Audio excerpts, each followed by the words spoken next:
لو عايز تطري على نفسك كده الحر في النهار في عز الشمس، فتعالى كده جايب لك اختراع غريب شويه. الاختراع اللي معايا ليك النهارده كده هو عباره عن حته قماش زي ما انت شايف من شركه اسمها كول جيتر. كاتب لك انا الارشادات تعمل ايه يعني علشان بقى تطري على نفسك كده. بيقول لك اول حاجه حط البتاعه دي 5 دقايق في ميه ساقعه كده.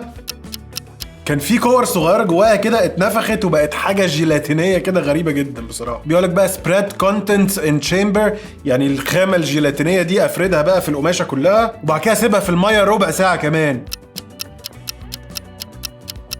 اوكي وسيبنا الربع ساعه، يعني اطول فيديو اتصور الصراحه. ايه بقى الكلام؟ بس المفروض اعتقد اعصرها كده واحطها حوالين رقبتي بقى واشوف الدنيا. احساس غريب قوي.